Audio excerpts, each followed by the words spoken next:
Okay, brilliant. Yeah, so I'm Beth. We're going to move a bit away from medical development onto material development now, as I'm undertaking my PhD as part of the Material Social Futures doctoral training programme, which I'll abbreviate to MSF throughout this talk. So I'll first walk you through what the MSF is and how it relates to my research into battery materials. And then Jade will take over from me and talk about her work into safer nuclear fuels. So first of all, what is the MSF? Well, with the theme of change in this Science Week, things are always changing, and the way that society operates and progression in technology is always evolving. And what the MSF does is provides an opportunity for social futures and material science scientists to explore the complex relationship between technologically enabled and socially driven change. And this is with respect to a variety of different topics across the whole university. And this combined approach allows us to consider dimensions that are often overlooked within the respective fields, such as social behaviour in material development and energy production and use in social sciences. Now over here is where Jade and I sit as a chemist and an engineer, and we'll cover this in a bit more detail throughout our talks. But as an initial illustration, this is Agbogbaloshi. This is the biggest e-waste dump in the world. And here a whole economy has transpired and livelihoods are being created around the unsafe extraction of precious metals within electronic devices. Now, the development of electronic technology was done so without foresight to future implications or evolution of social behaviours. And I doubt anyone back then imagined that this would be the outcome. And it's through the MSF that we aim to obtain the foresight necessary to prevent such dystopian futures. During the course, we look at several topics that allow us to obtain a greater appreciation for a problem's multidimensional nature. And this really urges us to be more critical of the impact of our research. And I'll just briefly mention some of the things that we look into. First of all, speculative futures. We extrapolate possible outcomes of our work to decisions that we make here and now. We also begin to analyse the social drivers and behaviours surrounding our technology and evaluate the political dependencies of our problems, highlighting the fact that technological solutions aren't always suitable. Through ecological modernization, we aim to find solutions to our technological problems that allow society to thrive alongside the environment.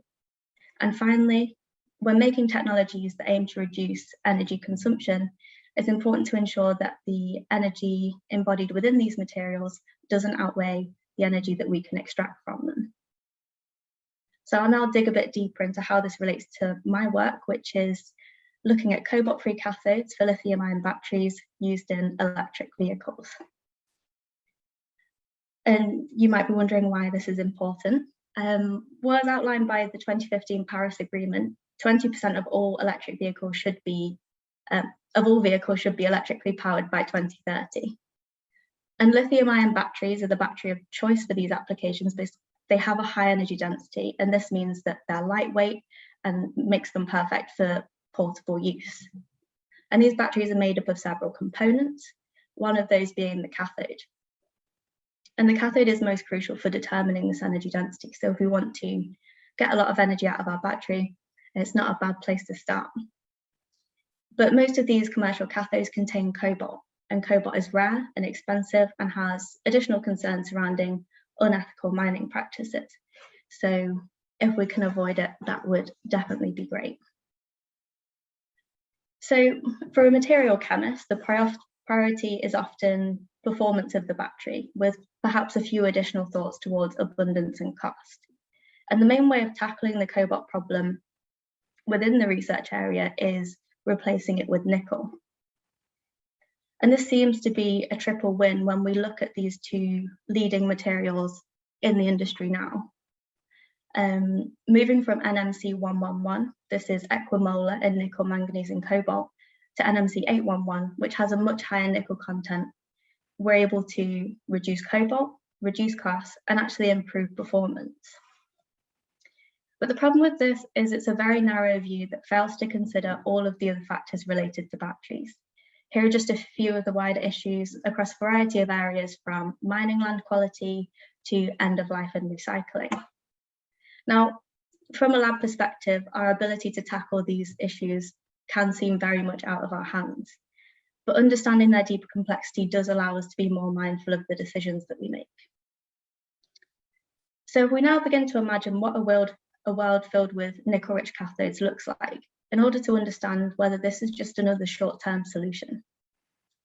If we look at the supply and demand on the screen here, it appears that the demand for batteries of nickel occupies only a very small amount of the overall demand, especially when you compare it to lithium and cobalt. Actually, when you consider the resources more carefully, only 46% of nickel is of high enough grade for battery applications.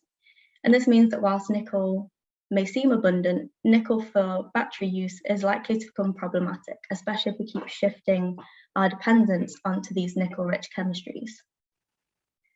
So going all nickel-rich throughout the industry is probably not an ideal solution, and it's likely that we'll need a variety of chemistries to make up this market. The question is then, can we use things like supply and demand modelling to determine retrospectively the optimal makeup of the market in order to best manage the resources that we have?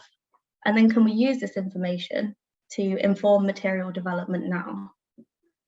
And this highlights the problem with defining any battery material or material in general as sustainable, especially because the proposed adoption of electric vehicles is in itself unsustainable, and in doing so, we lose foresight to future sustainability issues. Now, if I bring back this grid of factors from before, you might remember I tried to categorize these into different types of problems, be that social or economic, etc. And this is actually really hard to do because, as you can imagine, a lot of the problems are interlinked. And one common feature is a lot of them are inherently political. And this often means that we can't just take a technological approach to solving them. As an example of this, the refining of nickel produces sulfate emissions. And varying stringency in sulfate capture means that Canadian refined nickel doesn't produce any emissions, whereas Russian refined nickel produces a considerable amount. So in this case, the capture technology is there to solve the problem. This problem becomes political in nature. And this highlights the difficulty in ensuring a material is environmentally friendly right from the source. One thing that we perhaps have a little more control over in the lab is energy return on energy investment. This is our energy output over our energy input. In other words, we want the energy that we can get out of our battery over a given amount of time to outweigh the energy that's gone into making that battery. Now, the energy in can be quite difficult to define because how far do we go back? Do we go right back to metal mining and refining and transport and all of these are the things that take up energy?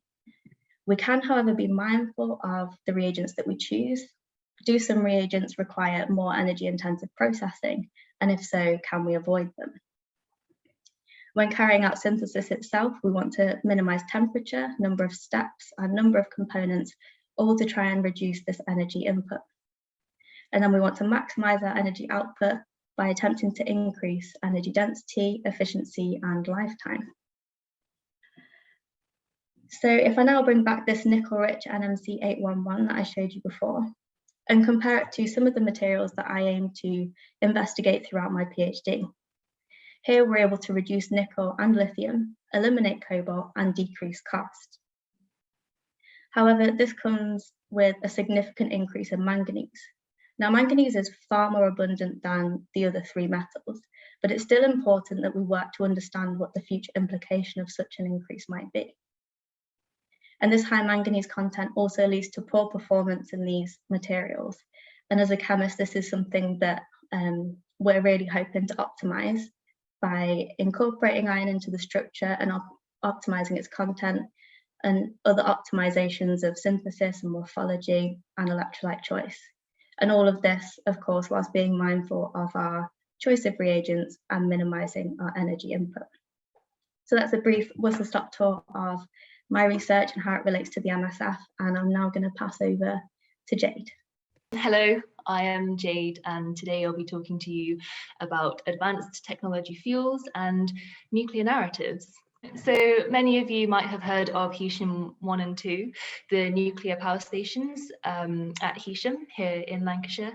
And you might know that they use nuclear fission to heat water to turn it into steam, which is then used to turn a turbine, which then drives a generator, generating electricity. So essentially, they're giant nuclear powered kettles. And nuclear power has been well established in our current energy landscape, particularly as they've been helping to reduce carbon emissions, as nuclear power produces very, very, very little carbon emissions compared to, for example, burning coal. So the nuclear industry has been steadily improving its technologies. And one aspect of nuclear power that the industry is focused on improving is the fuel that's used for fission. So in 2011, a tsunami wrecked the power generators and the backup power generators at the Fukushima Daiichi nuclear power plant in Japan. And because the generators were out, the coolant was lost because it couldn't be pumped around. And because of the coolant being lost, the fuel then melted because decay heat was building up in the fuel, and it couldn't be taken away quickly enough. So it melted, and as a result, radiation leaked into the surroundings. And as a result, from Fukushima, the industry has been focusing on developing its advanced technology fuels, which have low thermal expansions and high melting points, high specific heat capacities, and high thermal conductivities. And these properties would help operators by giving them more time to save a reactor in the case of an accident. So the technical problem that I'm trying to address in my PhD is, how do these fuels perform under normal operating conditions?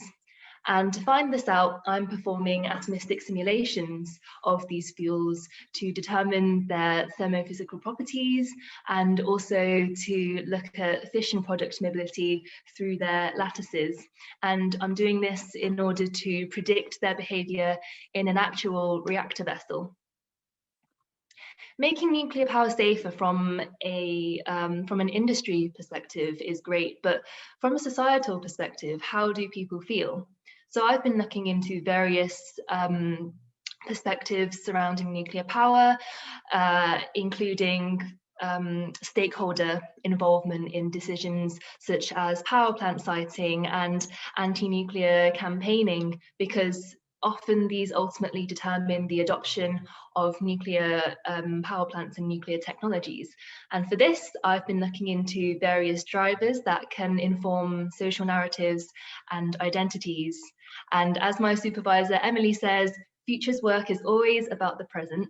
So by looking at current perspectives towards nuclear power, we can get a good idea of how its future might evolve along with its entanglements with society.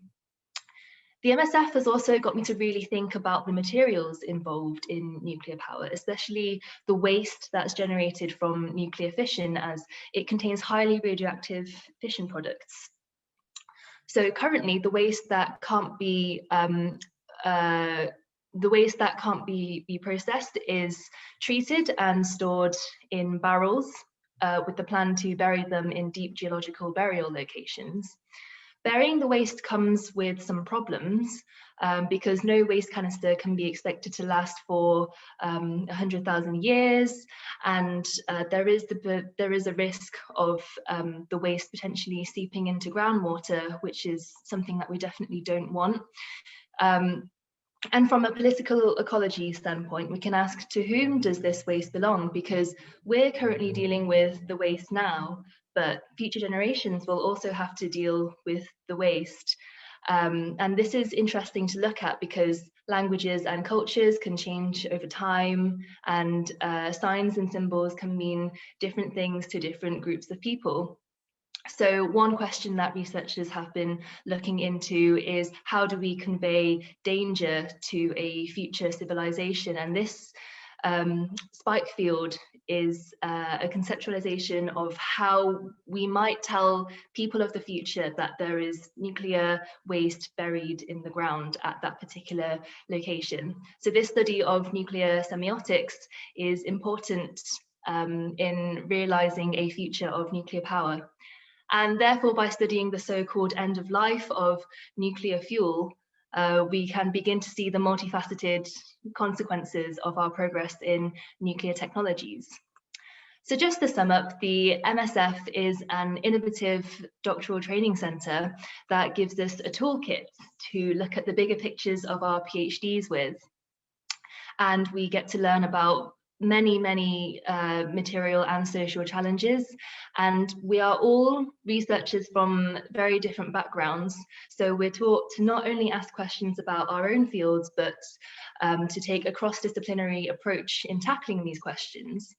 And sometimes tackling these questions can be quite challenging because we're dealing with futures with inherent multiplicity, but if we as experts think outside of our own boxes, then we know the futures that we definitely do not want.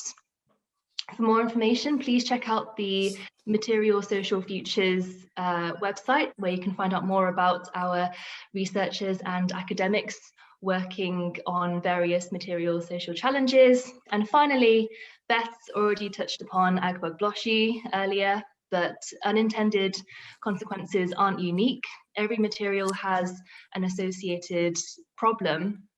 And we can see this in the case of single-use plastics, with the rising amount of microplastics in the environment, as well as creating unforeseen economies in Hanoi's plastic villages, where people, including children, separate plastic waste to make a living.